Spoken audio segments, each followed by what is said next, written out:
Welcome to the World XP podcast. How are you today, sir? I'm doing very well, thank you, and thank you for having me. Yeah, absolutely. So, do you want to do a quick elevator pitch intro, kind of who you are and what you do for the people listening, and then we'll just see where the conversation takes us. Yeah, absolutely. So my name is Steve Humble, and I am the president and founder of Creative Home Engineering, which is a small business that specializes in the design and manufacture of high security secret passageway doors for luxury homes all over the world. Very nice. The question, so I think actually this, I'm interested to see your answer to this. So, the question from the last guest is, if you were writing an autobiography, what would you call it? Oh man. Wow, I'm speechless with that question. I was ready to answer, business related questions. I would call it Steve Humble. This is my story and I'm sticking to it. Ah, fair enough. You can't really go wrong with that, I guess. Um, so the what I just mentioned to you offline, which is like nobody goes through school and is like, you know what, I want to make like doors and passageways. It's like, how did you even like, where did the interest come from? Have you been into like construction and stuff, or did you see like a movie with a passageway and you're like, oh, that looks cool? Like, how did like, where did the interest come from? Yeah. So as a kid, I was always fascinated by secret doors. And, I saw all the movies and I always thought to myself, one day I'll have a secret door like that in my own house. I never imagined that I'd be making them for other people, though. I just always thought that they were, super fascinating. That whole like genre of movie is super fascinating. And then later in life, I got a degree as a mechanical engineer. And I actually was anticipating going to work for Boeing. Boeing gave me an internship and paid for school with the anticipation that I would work for them after I graduated. And then, right as I was about to graduate, 9/11 happened. And so suddenly, Boeing was not buying airplanes. They were, laying off people. And so I had to kind of pivot. And so I went and worked in the medical device industry for a while. I made several different kinds of medical devices, but I also made some robotic equipment that would operate and test some of the devices that I was making. And so I got familiar with how to make things move, robotics. And I also learned, although I loved that job and I learned a ton, I learned something about myself, which is that I am not cut out to work in a cubicle for somebody else. And so I was thinking to myself, like, this is about as good of a job as I could ever hope to have as a mechanical engineer. And yet I'm fantasizing about selling all my stuff and joining the Peace Corps or, doing something more amazing with my life than sitting in this cubicle. And I started thinking about these secret doors. And also a little backstory is that at that point in my life, I was still a bachelor and I was renting this big house with like 8 guys. And so we had all these different rooms, and I would look around this house and I would think like if I owned this house, I would totally put a secret door here or there. And I know exactly how to do it. I know how I would do it because I'm doing motorization kind of stuff at work. And so I thought to myself, I'm not the only person in the world that thinks that secret passageways are awesome. There's got to be people who actually own their own houses and who have seen the same movies that I've seen. And I think that they probably love secret doors. So I started interviewing builders and architects and people that were in the industry. I would basically just call them up out of the phone book or whatever and ask them if I could take them out to lunch and see if they would be interested in giving me some feedback on an idea that I have before I start, investing my life savings into it. And I got really, really positive feedback from everyone I talked to. In fact, in hindsight, it was way too positive. It was a much harder row to hoe than I was led to believe by all of these builders and architects that would tell me, oh yeah, yeah, this is going to be awesome. You should totally do this. But I'm glad at that point in my life, again, I didn't have a family. There were no mouths to feed. So I decided to take the plunge, broke up with my girlfriend, moved in with my parents who lived in Arizona at the time, and basically hung a shingle out there saying, "Hey, I'm an engineer and I make secret doors for people." And and also, I should say that at that time, if you Googled secret passageway, there was nobody. There was nothing. You could not have a secret door like the ones in the movies. And that really, for me, it emboldened me that, I wouldn't have any competition. There's probably some pent-up demand. There were a lot of other people in my life that were like, well, that's evidence that a business couldn't succeed because Yeah. if there would already be somebody doing it. And at the time it felt like very much a long shot, like it was a crazy harebrained scheme. Yeah. And but I decided to take the leap and I did it, and it turns out there was pent-up demand. And in fact, no sooner had I got a website up than people started calling me that are like very legit customers. They're building multi-million dollar houses. And at this point, I was maybe like a year out of school and very fresh faced. I don't even think I was shaving at the time. Like I was I felt like very much an imposter. Mm. But these people called me in. I guess nobody knew more about secret doors than I knew. So I'll be the expert. And it was a long process. I learned a lot as we went along, but that was 20 years ago. And now we've built about 5,000 of these things all over the world. And I don't feel like such an imposter anymore. Yeah, I would say so. 5,000 later. When you were a kid, were you interested in like building stuff? Like what sorts of things were you into as a kid? Did you have the entrepreneurial kind of spirit as well, like selling lemonade stands or mowing lawns Uh, or whatever? Or like what Not sorts of things were you entrepreneurial. like as into as a kid? So I was not entrepreneurial, and I was never really interested in running my own business until I started my business. But what I was definitely is you could spot me as a future engineer from a mile away. I was definitely the kid that was taking apart radios and building stuff all the time. So I gravitated naturally towards physics and machinery. Yeah. So when you went to school, when you went to college, did you kind of have that kind of preset notion, I guess, like, okay, I'm gonna go to a place where they've got some good engineering programs. Like, was mechanical the number one, or were you still kind of dabbling at this point? Because there's lots of ways that you can go with, you can do stuff, aerospace or electrical or mechanical or any of these other ones, civil engineering, geotechnical, all sorts of stuff. Like, how did you settle on mechanical, or did it just happen to be? Like, did you already know, or like, where did you? I guess, I guess the question comes from, like, if somebody's listening to this who's in college, who's kind of a tinkerer and doesn't know like where they want it, like, how did you narrow that down for yourself? For me, it really wasn't even a question. Like Mm, I was not interested in electrical or chemical or structural. A little bit, I was interested in civil, but machine design was what really called to me. If I was going to be an engineer now, I did consider maybe trying to become an attorney or becoming a pilot like my dad. But once I got into school, there was only really one discipline for me, and that was mechanical engineering. that makes sense.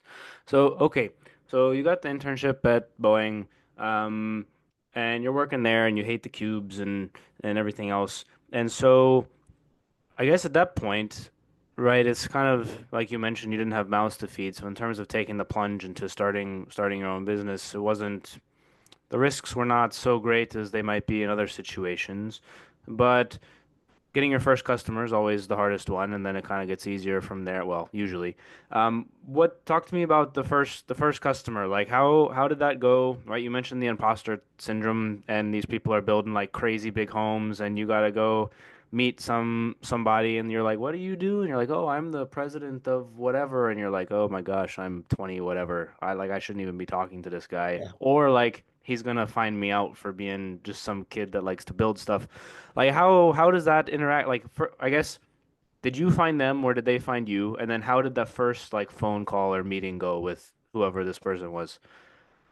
Yeah, so it's actually a whole interesting story in and of itself, how it kind of developed.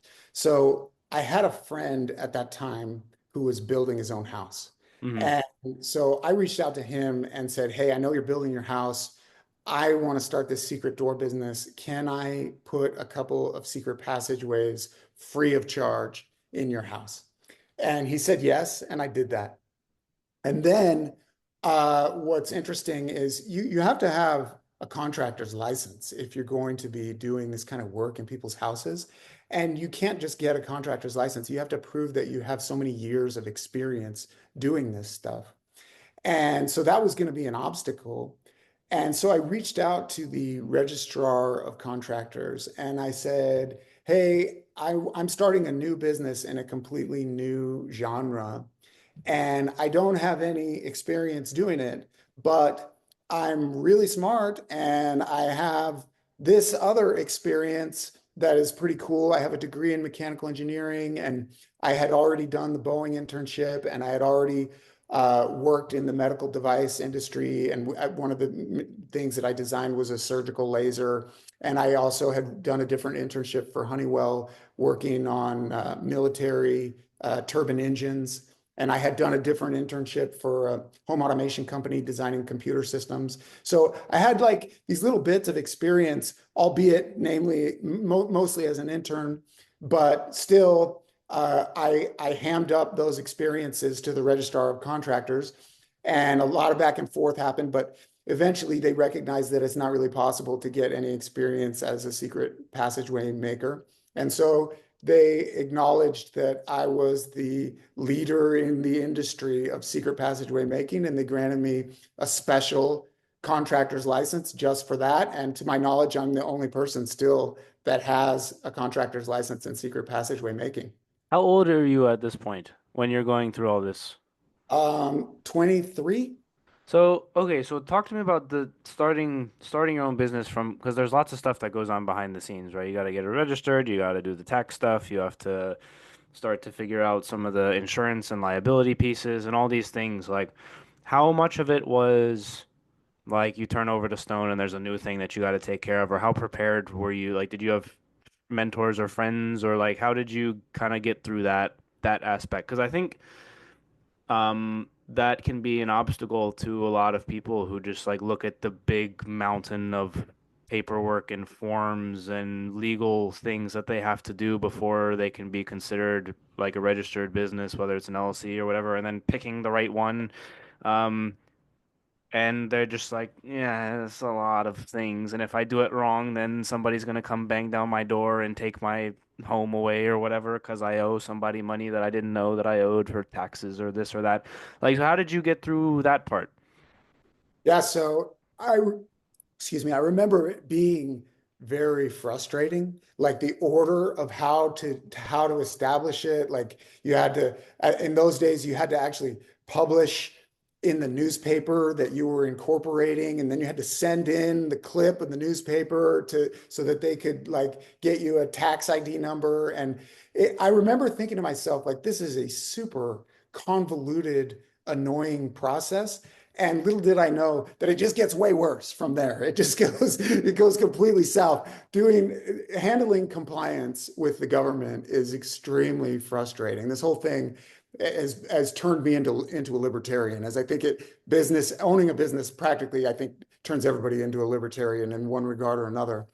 So yeah, it was tricky, and there really wasn't a golden ticket. But I would say this, that some people are really great at organization, and not that I'm really great at organization, but if you tell yourself like, "Hey, I'm not an organized person, like I'm a creative person, or I'm good at these other areas, but when it comes to organization, that's just not who I am." Okay, don't start a business because you have to be I think you have to be a type A person who can make lists and get stuff done and crossed off and figure it out. You have to be organized if you're going to be successful. Do you have any like pieces of advice for for people looking to start their own business, not even necessarily in the industry that you're in, but just generally speaking? Yeah. So man, I could give all kinds of advice. Go So for it. We got time. yeah, right. Okay. So the first bit is, I would say, kind of piggybacking on what I just said, don't think that the grass is always greener. Like you see people that run a successful business and you think, oh, I want to be that, I want to get that. And it is great for the people that have made it, but there's a lot of people that haven't made it. And so just remember that there's some real advantages to being employed by somebody else, like having benefits, having a guaranteed income. Running a business is so much more stressful, especially in the early days, because you just kill what you eat, and there's absolutely no security. Like the whole thing could come crashing down at any moment.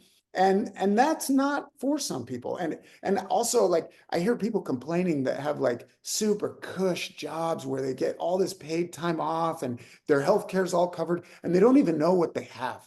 So the first thing is, like, make sure that you're the type of person that feels comfortable trading away security and just, confidence for this wild lifestyle of running a business. So that's one, like, super valuable piece of advice. The other thing that I think is really quintessential in my success, one thing that happened to me that I tell people all about. In 2008, you may recall, the housing economy crashed. Hmm. That's when my business was relatively new. Like, we had been in business just long enough to have employees and built up expenses, and then suddenly everything just came screeching to a halt. And I was very afraid of, that I might lose everything that I had built up to that point. Um, and out of that difficult experience came really two super important lessons. So one lesson is, I remember, as I was like totally stressing out, I think I was like physically like forming ulcers because it's like, I'm down to my last, $100 or whatever, and I've got to pay people and all this stuff. I remember thinking to myself, I am so glad that up to this point, I rigidly maintained my integrity, because as a business owner, you have a thousand opportunities every day to maybe not like outright cheat people, but you have opportunities to treat your customers like you wish that businesses would treat you. And on the opposite end of that spectrum, if you're looking at the short term, you have opportunities to just make more money. And it's very tempting sometimes to make the most amount of money possible. But if you do that, you're really playing the short game. And in those moments, I never, like, my father raised me to really put a high value on integrity. Thank heavens that he did. And I just remember thinking to myself, even if I lose everything, even if I have to declare bankruptcy tomorrow, I'm so glad that I can, like, look myself in the mirror and know that I didn't mistreat anybody. I didn't cheat anybody. I don't have anything that I shouldn't have. So that was, like, just for my own peace of mind, that was what enabled me to kind of stay sane. Mm. The other thing that was really positive that came out of that experience was, in the early days of my business, I uh, I understood that building a secret door, the expenses were very much front loaded. And so I wanted my customers to front load what they spent with me. So basically, I would say you have to pay a 75% deposit. And then when the project is complete, then you can pay the final 25%. And the customers did not love that. But I felt like it was necessary. But the problem is with it is that my bank account always showed that I had a bunch of money. And what it didn't show was that I have all these outstanding liabilities. And so I'm sure you've heard that like the majority of businesses that fail, they fail because of cash flow management. It's Hmm. very challenging to manage cash flow. And so as a result of that experience, what I started doing is very carefully managing my cash flow. So I would keep spreadsheets and I would say like, okay, this is the date that I expect this money to hit. This is the date that I expect the next money to hit. And I realized when I did that, that I was a lot more poor than what my bank account made me think I was. And That's so, always an unfortunate realization. but it's actually it is, but it is a great realization because like if you've got 100 grand sitting in your bank account and you know that you have all these liabilities, you can continue to live like a miser because and that's what I needed to do to be able to succeed. And subsequently, I changed the way I bill so that now I accept a smaller deposit, just 25% upfront, and then 25% when we get drawing approval, and then the final 50% when the product ships. And not only does that enable me to keep way better tabs on what my cash flow situation is at any time, but also the customers like it way better too. They're taking less risk with me upfront. They don't know me. And so it's easier for them to just put a little bit in and see, how good are the drawings that I create and what kind of customer service do they get, and then they feel more comfortable paying a progress payment and so forth. Yeah, that makes total sense. I have two thoughts that came out of the your answer. One with the last piece about the customers taking less risk. Did you have to get over kind of the like I know myself and I know that I'm good at this and I know that I'm gonna give a good product with integrity and I'm not gonna cheat the customer, but still having to realize that like they don't know you and they have no reason to trust you because they've never met you before, even though like you know you, like that kind of meant like I don't know if anger is the right word, but like that sort of emotional kind of contradiction within. Did you have to deal with that I at was all? never I was never offended in the least. And in fact, just the opposite. I totally empathize. Like at times I was like, I can't believe that they are spending all this money with me. Like they're Yeah. taking a huge gamble on me. And so I would usually just call it out in the beginning, like just in the opening conversations, I would tell the customer, I completely realize that you don't know me and you don't have any reason to trust me. And so I want to do this in a way that you feel totally comfortable, and I want to be totally transparent. And I think that puts people at ease when you acknowledge that fact. And even to this day, there are some people that are just very skittish, like they've been burned. And keep in mind, we do work all over the world, so Hmm. the customers don't always have a lot of recourse if they're in another country. If I was to screw them, like what would they do about it? There's not always a lot of choices for them. And so even to this day, there are people that are like, hey, can we like do different terms or whatever? And I'm not offended by that. I will usually tell them, well, the price that you're paying assumes that I take a certain level of risk and that you take a certain level of risk. And if you want to front load more of the risk onto me, that's fine, but I'm going to charge a premium for accepting that additional amount of risk. And so that's going to affect the price that you pay. But I'm flexible, Yeah. I'm I want to do the deal in a way that makes the customer feel comfortable. And that's my job. If I'm going to be successful, I have to make the customer happy. Yeah, not necessarily that you would be offended, right? Like everything that you just said makes total sense. It's like because I would approach it in so I train kids in soccer and I approach it the same way when I ask them to pay for a certain amount of sessions up front and then that helps me and then I know that I'm gonna show up to the thing and it's like it's I understand that they're taking the risk by paying for X number of sessions up front and it's not like an offense at that person, right? Because you know logically, right? You like exactly what you just articulated, but like there's some little piece of me sometimes that's like, come on, man, I know that I'm, you know what I mean? It's never like in anger at that person, but just like at the situation, I guess is more of what I was getting at. But what you said makes complete sense. And then the other piece that I was going to ask is like when your business in 2008 was maybe not doing so hot, talk to the like yeah, you're responsible for you, but you also have employees that you need to pay. And if your business goes down, then they don't have income and they have families and that sort of thing. Did that stress ever kind of get creep in and add it, or was it just, or like how many people did you like? Because if you only have one and the guy knows it's a small business or whatever, then it's kind of a little bit less because they know what they're getting into. But like, does that part ever kind of get at you at all?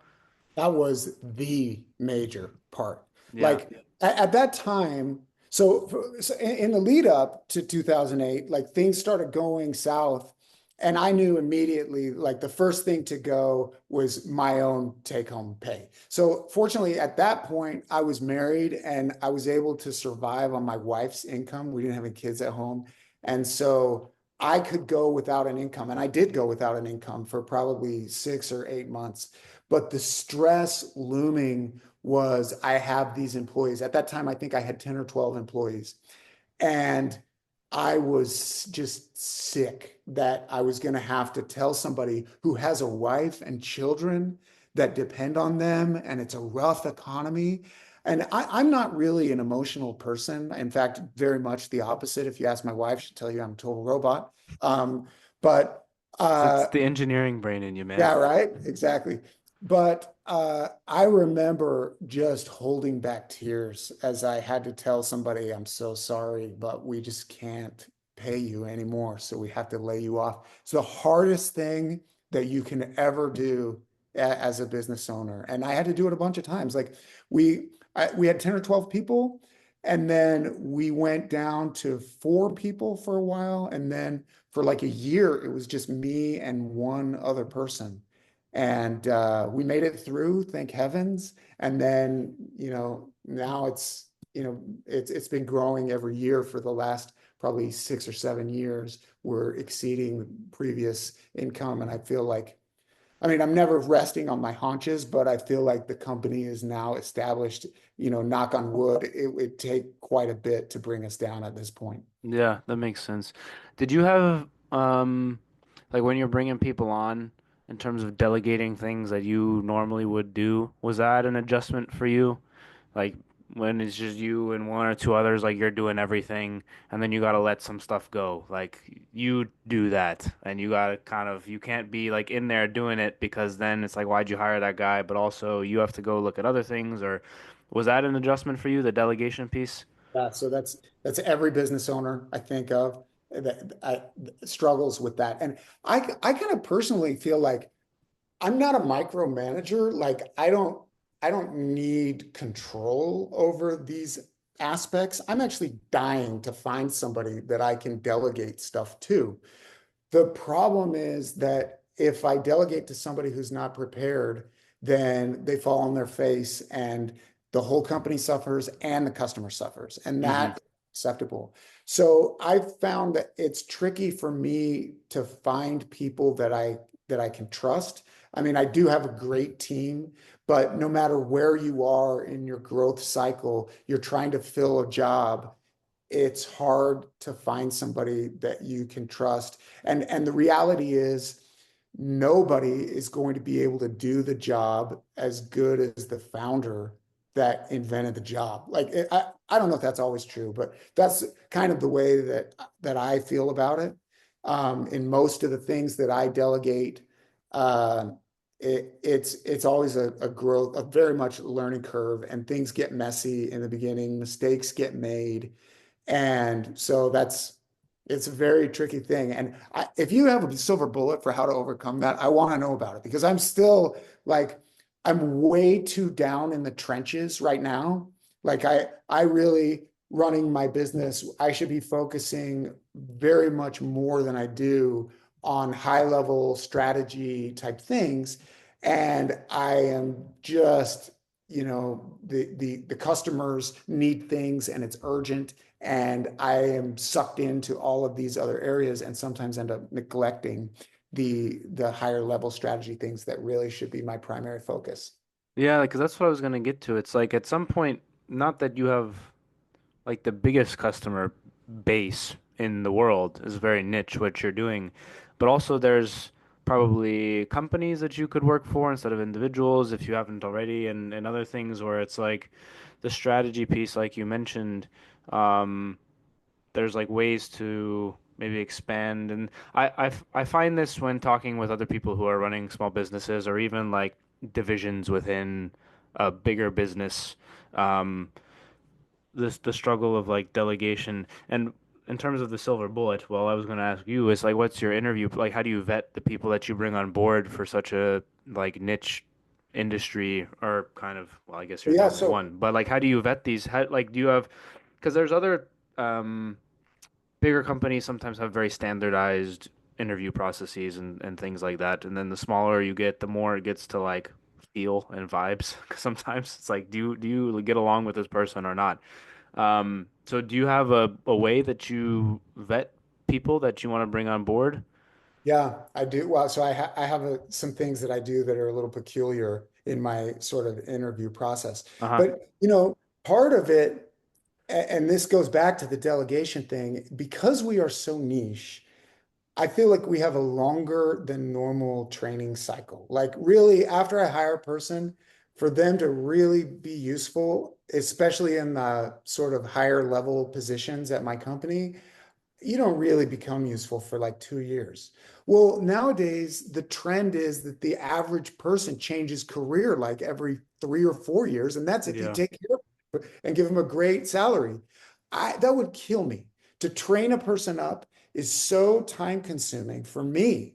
It's way easier for me to just do stuff myself. So if I train a person up, I'm investing all of this time that I don't have so that they can eventually do my job, hopefully almost as good as I do it. And then they decide that, they got bored of it or somebody offered them a little bit more money and they're gone. Like, that's so, so tough. So that's one of the things that prevents me from being better at delegating. And also to answer your most recent question, like in my interview process, part of what I'm doing is I'm intentionally trying to scare people away. I'm trying to find out like who is really going to be the people that stay with me long term. So one thing that I do that is a little bit peculiar, I think at least the people that I interview think it's weird, is I ask them a bunch of questions that have absolutely nothing to do with secret passageways. So I want to get to know them as a person, and I want to glean little things out of their answers that maybe they're not thinking about. So, for example, I'll ask people, how many people live in America? And they're always taken aback by that. It's got nothing to do with secret doors. But if someone says 100 billion people live in America, that says something about like how curious they are about the world that they live in. Or sometimes people will say, I don't know, 3 or 4 million. If you're off by like 2 orders of magnitude, then for me, that's a bit of a red flag. Like I want somebody, or I will ask just questions that I think you generally ought to be curious about. I'll ask like, what's your favorite piece of English literature? Just to see like, does this person read or are they? I ask people on a scale of 1 to 10, rate your ability to back a trailer. And it has nothing to do with anything like they're not expected to back a trailer. But that one I ask because a lot of people will be like, oh, I'm probably a 9. I think I'm a 9. And then I'll be like, well, have you ever backed a trailer? What trailer have you backed? The, And then they'll the be the like, answer that popped into my head when you asked was for me was zero. It's like yeah, well, so if somebody says 0, that tells me, oh, this is a person who's candid and they know their weaknesses and they're not just blowing smoke up my skirt, yeah. that but if somebody says 9 and then the follow-up they reveal that they've never backed a trailer before, well, now I know that I can't really trust many of your other answers either. So there's a lot of things that and I ask them riddles, which I think a lot of people ask people riddles, but I love to ask them riddles and just see the wheels in their brain turning and if they're inquisitive and problem solvers. That's fun. I'm not gonna lie. It would definitely surprise me if I went into an interview and was asked like those three questions that you just mentioned and some riddles. Um, And I think they hate it. but I really think that they don't like answering those questions. But yeah, that's I guess part of it is like, are you excited enough about secret doors yeah. that you like this doesn't hurt your enthusiasm at all that you're getting asked weird stuff? What's some of the funniest answers that you've got that you remember? Oh, man. Uh I don't know. One guy he in his answer to one of my questions, I can't even remember exactly what the question was, but he revealed in his answer that he was arrested for stealing a cop car. And I was like, wow, on the one hand, that's amazing. Like, congratulations. Like, that's pretty like incredible, but also you're not hired. Oh my God. Then I would want to know like why, like what went through, like why did he feel the need to do that? And then if it was for fun, then that's even worse. Then it's like he's just playing GTA in real life. Well, Um, it turns out his mom was a cop and had this car, and he uh-huh. took the car because it was in the driveway. He took it without asking or whatever. But then the police were not going to like his mom had nothing to do with it. Like the police department was like, "You stole a cop car, so you're going to jail." That's so much less fun than any of the other things that went through my brain. Um, okay, so you've hired people, you've delegated some stuff, you're still doing some stuff. What's the kind of customer wants a secret passage? Like where do you even begin with like I come to you and I'm like, "Hey Steve, I want a secret passage in my house." Like what's the process? Like what's your process for kind of figuring out the requirements of what they're looking for? I'm sure you've seen some of the videos of like the customer says they want this, the requirements person says that they need this, and then by the end it's something completely different than the original one. Like, so what's your process for kind of filtering out, or not filtering out, but like sorting through what they want, how it's going to work, kind of not necessarily like the cost stuff or whatever, because that's materials and labor and whatever, but just like how do you come up with, because there's a lot of different ways to do secret passageways and doors and all sorts of stuff. So like, hey Steve, I want a secret passageway. Like what are you asking and what's the process like for you to figure out what you're gonna build? Yeah, right. So the first thing is I try to get them to tell me what they want their secret door to look like when it's in the closed position.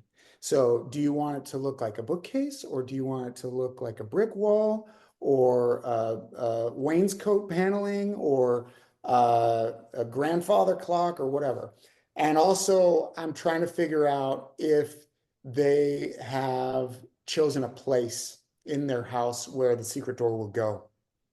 And I asked them to start the process by emailing me photographs and or drawings of the space because otherwise they're trying to like verbally explain it to me and they're like, oh, there's a door and you turn left and there's an opening. I'm like, I have no idea what you're talking about. Like you have to get me an image so that I can like visualize what we are discussing here.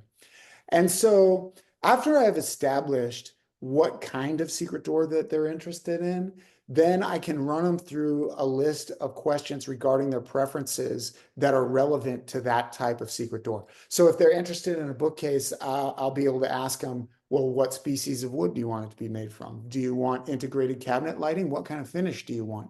And we'll always talk about some of the standard stuff like is it important to you that the door have a high level of forced entry protection in addition to the camouflage that it's going to have? And what do you want in terms of access control? Do you want it to just open when you push on it, or do you want to have to enter a combination someplace, or twist a candlestick, or fingerprint, or voice control, or whatever? So we run through all the options just to get a sense of the stuff that they are interested in and the stuff that they just don't even care about. And that's mainly so that I can generate a cost proposal that has the options that they're most interested in, because otherwise the cost proposal could end up being like 20 pages and too intimidating to actually look at. So Once I think I know what they want, I'll get them a cost proposal with the minimum amount of line items possible. And they'll note that up and they'll tell me which things are worth it to them and which are not. And we'll agree on a proposal. And then they'll pay their 25% deposit. And then they have to give me about a month. And in that month, I will create a computer model of their house, not their whole house, but the part of the house that's relevant to me, like the surrounding walls. And then I will design the perfect secret passageway that fits in that space. And when that's done, I will submit to them a drawing package that shows what their secret door is going to look like in the closed position, as well as what it's going to look like in the open position, all the measurements, all the features that it will have. And perhaps most importantly, there's a section that calls out the exact size, shape, and location of the required door opening that needs to exist prior to the start of installation. So they'll see that. Sometimes they'll just approve it. Other times they'll make me do multiple revisions to make it perfect. That's fine. Eventually they'll approve it. And then they can prepare their opening while simultaneously we are starting the manufacture process of their door. And then when their door is complete, we install it into a test jig at our facility that imitates the opening that's at the house. And then we can cycle it. We can take photos and videos of it. We show the client, this is what we built for you. It exists, it's real, and here is the invoice for the balance. And so that way they feel more comfortable paying the balance. And then we put it in a crate and ship it out to wherever in the world they are. In most cases, they can perform the installation on their end, like using a local contractor. And we recommend that they do it that way. The doors are designed to be installable by anybody that can follow our instructions. But sometimes the clients are very secretive and they don't want anybody, even their own contractor, to be aware of the secret. And so in those circumstances, provided the budget allows it, we will come out and perform the installation. I would imagine you've had some pretty um high or maybe famous or high level kind of people. Um, at at what point, like,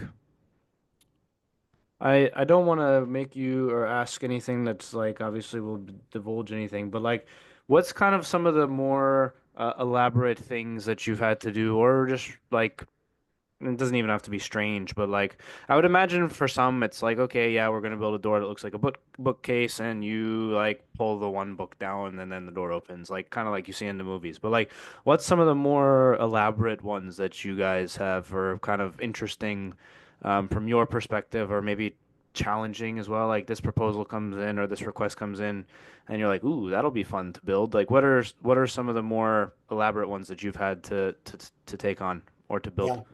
Well, don't feel about asking. Nobody else does. Everybody is constantly asking, like, who's the most famous person you've ever worked for, or whatever, which obviously I cannot answer Yeah. those questions. I can tell you this, though, that we routinely work for famous people. Not everybody, obviously, there's a lot of regular people too, but there's a lot of names on my client list that you would recognize. Um, Regarding like the most elaborate projects, we do get roped into doing some things that like nobody else can do or nobody else wants to tackle. And I don't like to say no. I usually will figure out a way to do it. So one project that comes to mind, I had this client that had this great big mansion and they had this ballroom with this grand sweeping spiral staircase. So it wasn't like a tight spiral. Imagine like a big sweeping one. Yeah. And they wanted to prevent anybody from getting upstairs at night where their like residential area was.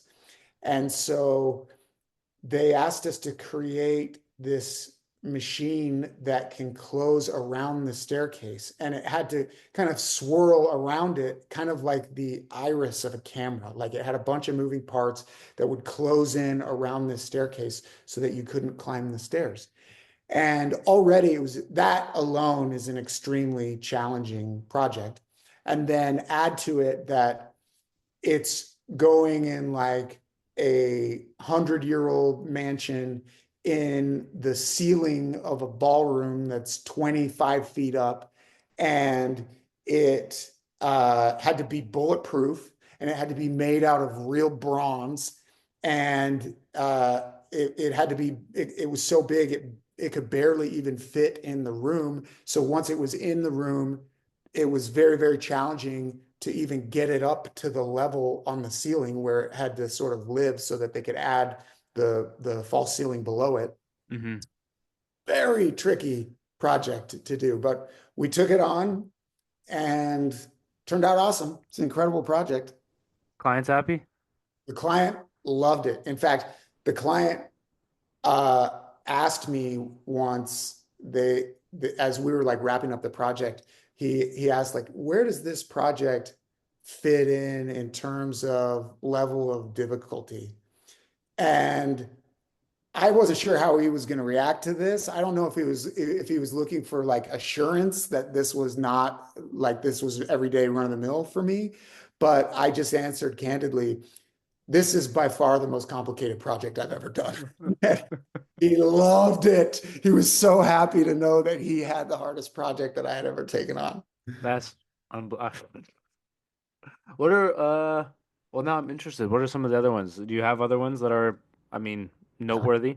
Not Yeah, really. there's loads Yeah. and loads. I could go all day with crazy, wacky projects.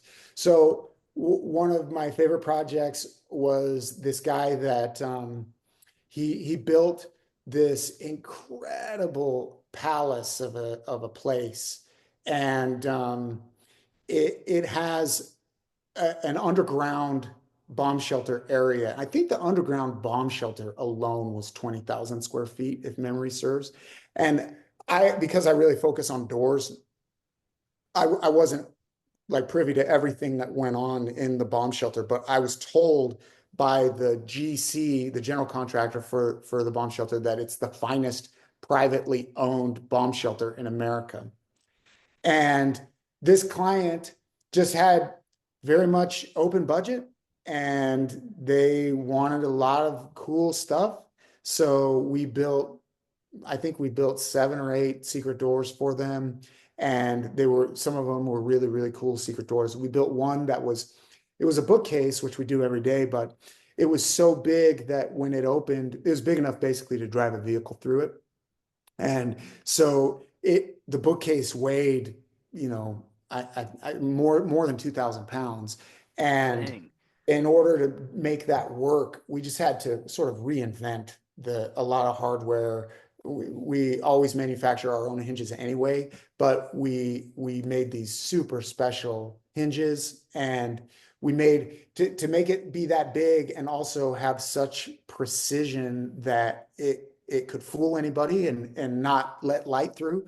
We had to independently motorize all of the perimeter moldings. So when you triggered it to open, the crown molding would kind of go and back off the ceiling, and then the base molding would back or lift up off the floor, and the side trims would each come in so that there was enough space for it to actually swing, and then it would open. So that was a really cool project. I actually just finished one up that the client is very similar scenario, except for the client was much more frivolous. He's like a kid. It's like if you gave an average 12-year-old $50 million and said build a house with it, what would you put in? Yeah. And he just put every cool thing in the world that you could put in a house. I mean, from Shark Tanks and flight simulators and Oh go-karts, my lazy ribbons, God. like all the stuff, plus like 10 secret doors and also big budget projects. So yeah, I could talk all day, but there's a lot of really interesting and fun projects I've got to do over the years. That's awesome. You mentioned the manufacturing of the hinges. Have you guys had difficulty with like the tariffs or the supply chain stuff during COVID at all, or is everything kind of manufactured in the US or made in the US? Well, we are fortunate in some ways. We do manufacture a lot of what we use because it just doesn't exist. I would love to be able to buy more parts off the shelf, but it's just unique stuff. Like we're building specialty brackets for every. Sometimes we design a special hinge just for one client.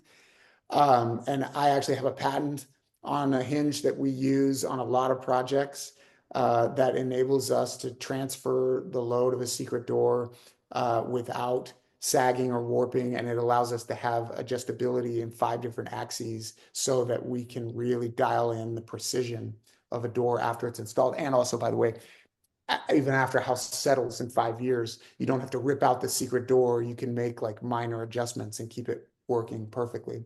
So anyway, we make that in-house. We make almost everything in-house. So a lot of it is insulated. We're insulated, but also just my experience. I've had all these people asking me that very question. Yeah, In yeah. fact, I was doing an interview with the BBC last week, and they were asking that question, and I explained to them all of my vendors are insourcing, like they used to make it in China, and because of tariffs, they're opening up a factory here.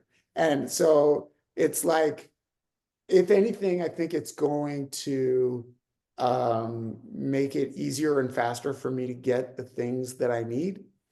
Um, there's probably going to be some pain in the short term. There is already, like Yeah. certainly things have gotten expensive, but I'm excited for the net result of it all. Yeah, no, that makes total sense. With some of the more maybe famous or high net worth clients that you have, what is it like working with those sorts of individuals, versus regular people, I guess. Like, I would imagine some have some weird kind of personality quirks to them or different things that they have to have it this way or that way, or maybe some are a bit pushier, or other times some are very down to earth when you wouldn't expect them to be.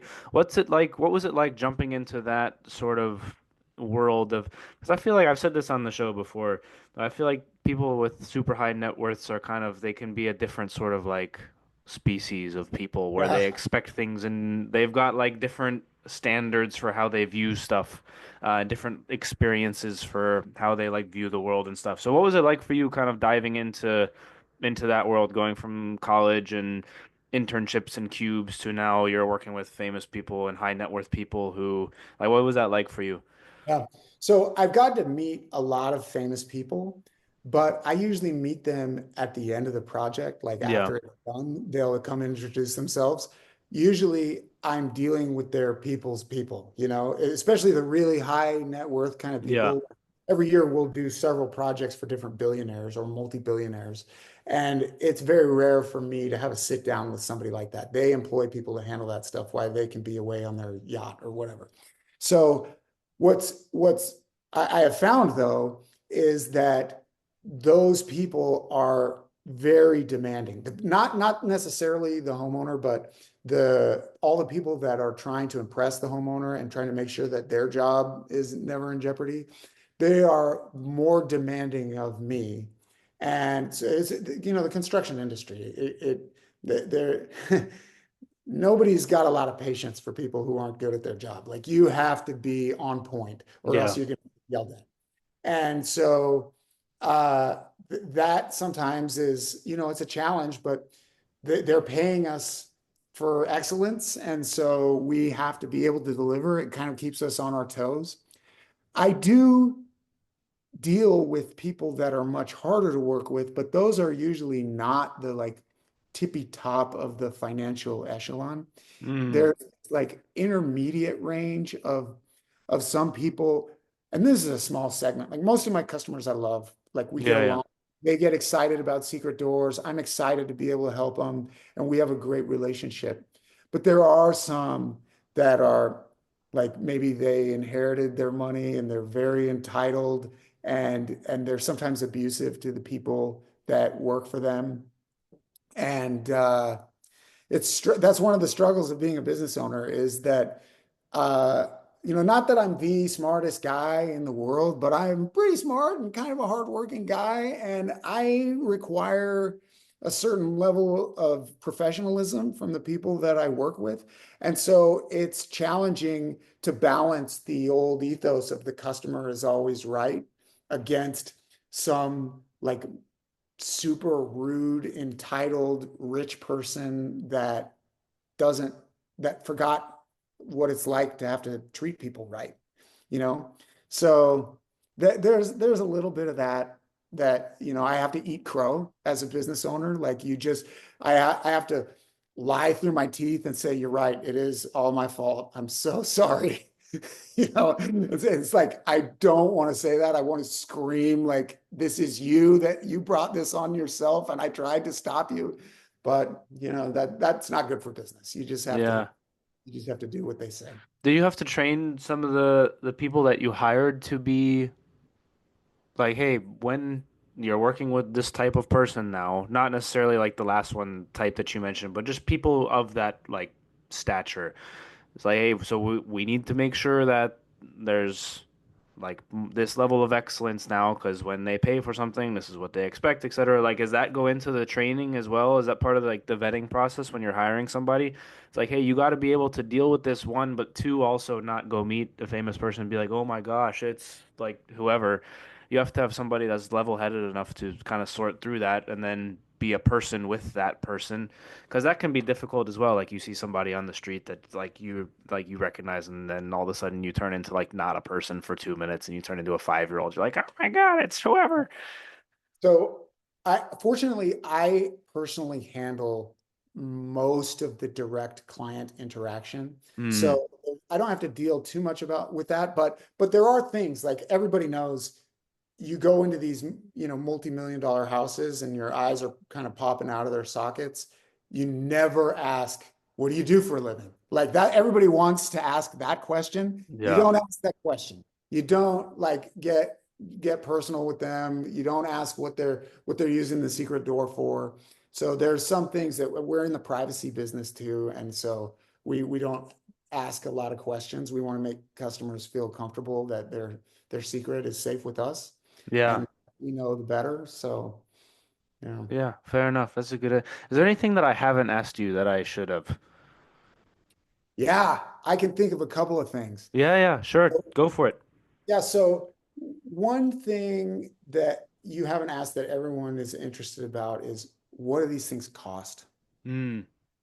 And the answer really depends on how much custom work is required. So a typical so back up, our business is separated into two divisions. One division does highly customized secret doors that tend to be very expensive.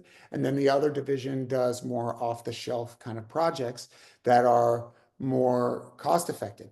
And we started with the custom ones. And I just got tired of fielding phone calls from like middle class people who wanted what I was offering, but just couldn't afford it. And the reason that they couldn't afford it is because it takes so much time to produce one of these projects. I mean, even before we start manufacturing it, there's typically more than 100 emails that have been exchanged between me and the builder and the architect and the designer and the homeowner and all these, Zoom calls and everything is very, very elaborate process to making one of these things come to fruition. So if you're looking for a custom secret door, I generally tell people the base price is around 10 or $12,000. Like it's not going to be less than that. And my average price this year on custom projects, last time I checked it, the average was sitting at around $28,000. So well outside of the range, I think, of an average kind of middle class person. But then we have this other division called the hidden door store, where we've set it up so that we set up a different website, an e-commerce website. So you can go to hiddendoorstore.com. You can click the picture of the secret door that you like the look of. You can configure it, choose the hinge side, choose the size, choose the switch that you want, and you can buy it online.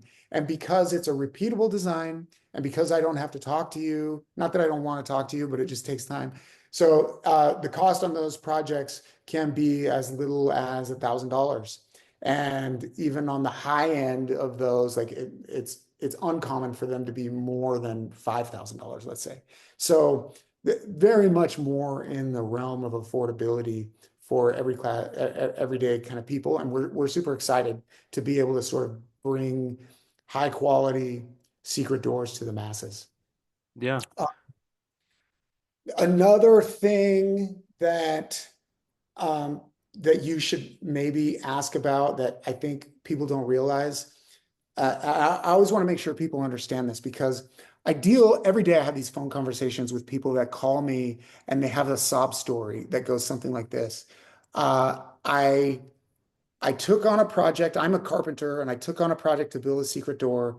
And now I'm halfway in it and I realize like it's not going well. Can you save me? Can you help me?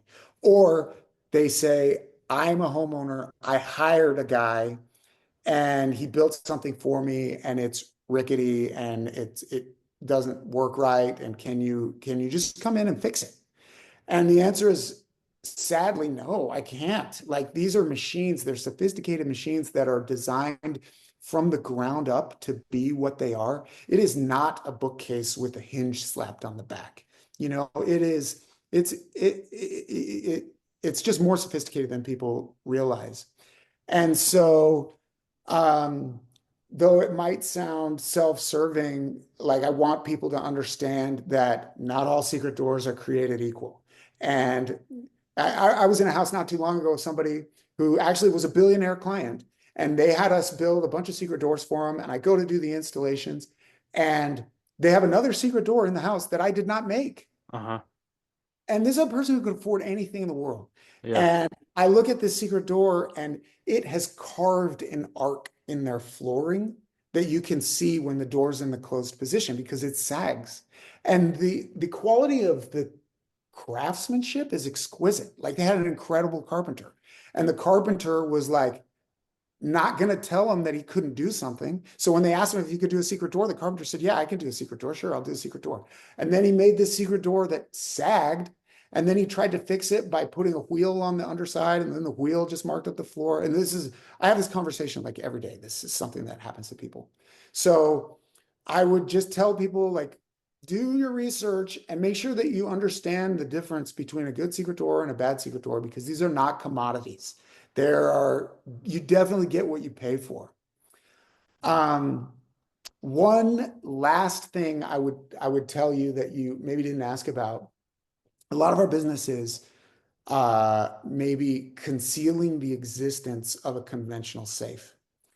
And that I think is fine and it's really important because some people go buy a safe and they just think like this safe is going to protect me. It is going to protect my stuff. Nobody's getting in this safe. I hear this every day. Nobody's getting in this safe, not in a million years. Go onto YouTube and type in how to break into safe. It's Yeah. like it takes 2 minutes, like even a really great safe. Like safes are not that safe. Even great safes are not that safe. And Or they'll if just take the whole safe if it's out. if it's a small safe, absolutely they will do that. Or even if it's a big safe, like with tools that anyone can get at the Home Depot for under $100, you can get into almost any safe in the world in under 5 minutes. And if somebody knows you're out of town, you might as well not have. Not only as you might as well not have that safe, you might as well have a neon sign above the safe that says, "This is where I keep my gold." Like you are drawing attention to that. So again, I know it sounds self-serving, but also you got to admit it makes a lot of sense. Like people get their safes broken into every day in America, and it doesn't always make the news, but I hear about it. Hmm. And people are they're hiring me to make a secret door to protect that safe. So do you make like little ones? Like if you had a safe that was maybe, I don't know, like you could put it under maybe like the nook of a desk or something like that, not like a full-on door that you would walk through. You make like the little ones as well. So yes, and in fact, on numerous occasions, I've built desks that have little hidden compartments. Like, there's like raised and recessed panels around, and Yeah, you yeah. scan a print, and the thing opens up, and there's a little spot in there where you can keep cash or a pistol or something. But those are custom projects, and so there's a construct in people's minds when they're setting their own mental expectations of what things are going to cost, that if it's physically small that it's also going to be cheap, and that's not the case. It's much more driven by customization and forced entry protection. So, a little space might be just as expensive as a big door. Yeah, especially I can imagine with the forced entry stuff. Like if there's kind of the reinforced materials or certain alloys that cost more money or it has to be bulletproof and all these things. Yeah, that makes total sense. Um, any last nickels before we get you out of here? I very much enjoyed this. Yeah, great. Yeah, no, I enjoyed it as well. I think I covered most of the important stuff. Hopefully, if any of your listeners are entrepreneurs, that I will have said something that helps them in their journey. And if Yeah. they're interested in a secret door, maybe we can sell one to them. That'd be Yeah, fantastic. 100%. So where, if the people are interested in learning more about you or your business, where should they go? Where should they go find you? Yeah, so if they think that they're more interested in a custom project and they maybe have a little bit bigger budget, I would consider going to hiddenpassageway.com. There's a really incredible gallery of past projects there, and you can read all about us, and there's a lot of cool press. If, on the other hand, you're on a tight budget and you want the most bang for your buck, the best value, for sure, go to hiddendoorstore.com and check that out. There's cross links in between those two websites. It's the same company, they're made in the same building, just kind of different branding. But yeah, one of those two places, and we'd love to hear from you. Sounds good. Well, for those listening, links will be in the description. As always, hope you enjoyed it, and we will see you guys next time. Peace. Thanks for tuning in to the World XP podcast. If you want to watch another episode like this one, click there. If you want to subscribe, click there.